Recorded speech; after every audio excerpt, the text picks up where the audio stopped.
देखिए ये कितना गिट्टी ओवरलोड भर के धुआंधार तरीके से चल रही है शहर में, और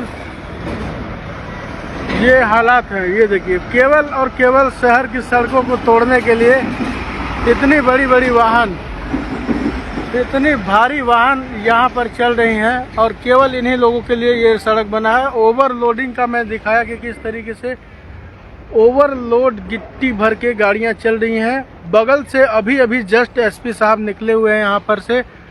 क्या हालात है इस सड़क के, क्या स्थिति है, आप देख सकते हैं कि कहीं कोई नियंत्रण नहीं है, कहीं कोई रोकथाम नहीं है, कहीं कोई कंट्रोल नहीं है, और इतनी भारी भारी वाहन चलने के लिए जहाँ पर सड़कें नहीं है। ऊपर से ये देखिए, ये जिला न्यायालय के सामने ये पाइप लगा करके निश्चित तौर पर सड़कों को और कम किया गया है। जितनी सड़कें होनी चाहिए उससे और कम, मतलब बात यहाँ सड़कों की हो रही है और अवैध रूप से परिवहन की चल रही है। तो ये स्थिति और ये हालात इन सड़कों की है। इन सड़कों पर जब हादसा हो जाता है, किसी की मौत हो जाती है, तभी लोगों का खून खौलता है। इसके बाद जो है फिर से किसी का इंतज़ार किया जाता है। लेकिन आज कितनी बड़ी तस्वीर, कितनी बड़ी और गंभीर स्थिति थी कि सरई में सड़क नहीं बन पा रहा है, सरई में अवैध परिवहन चल रहे हैं, और हालात जो है स्वास्थ्य के ठीक नहीं हैं। इमरजेंसी स्थिति में मरीजों के ये दृश्य हैं, ये स्थिति परिस्थिति है। ज़िले से रीवा पहुंचने में चूँकि सीधी तक का भी रोड सही नहीं है, तो इतना समय लगता है। यहाँ पर 4-5 घंटे, 4-4 घंटे तो सीधी तक पहुँचने में समय लग जाता है।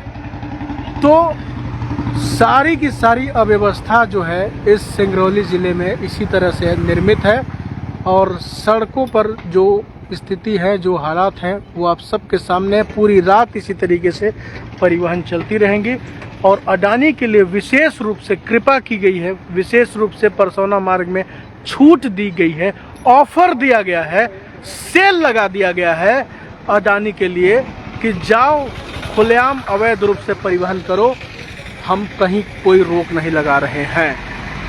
तो मैं आज ही गांव से आ रहा था, जब देख रहा था कि रजमिलान और बंधौरा वाली रोड कितनी सकरी गली है, वहाँ पर कितनी अवैध रूप से परिवहन गाड़ियाँ इस ओवर स्पीड में होती हैं। कोई रोकने वाला नहीं है, कोई देखने वाला नहीं है। निश्चित तौर पर बिन सड़क हर रोज़ ज़िंदगी जान जोखिम पर उठा करके लोग चल रहे हैं, और ऐसे ही हालात बने रहें तो ये हादसे रुक नहीं पाएंगे। ये स्थिति इसी तरीके से बनी रहेगी। तो पूरा हालात, पूरा स्थिति देख रहे हैं, पूरी रात इसी तरीके से वाहनों की परिवहन होती रहेगी। लेकिन मेरा आग्रह है कि इस पाइप को कलेक्टर साहब हटवा दें, क्योंकि यहाँ से लेकर के, सामने से लेकर के पूरा माजन मोड़ तमाम ये गैस की पाइपलाइन है, ऐसा सुनने में आया था कि किस तरीके से ये गाड़ियाँ चल रही हैं। इस तरीके से सड़क को जो है कब्जा करके रखा हुआ है ये पाइप। ऑलरेडी यहाँ पर देख लीजिए, रोड पर गाय भी बैठ जाती हैं, इसके लिए भी कोई उपाय नहीं है। तो सड़क भी नहीं है, तो हादसे निश्चित रूप से होते ही रहेंगे। तो फिलहाल उस बच्ची को रीवा रेफ़र किया गया है, सर्जन नहीं थे, इस वजह से यही स्थिति, यही हालात अगर इमरजेंसी स्थिति में होगी तो ज़िंदगी जो बचने वाली भी होगी वो बच नहीं पाएगी। इसीलिए हमें याद रखना होगा कि हमारा कर्तव्य क्या है, उसके आधार पर चलना चाहिए।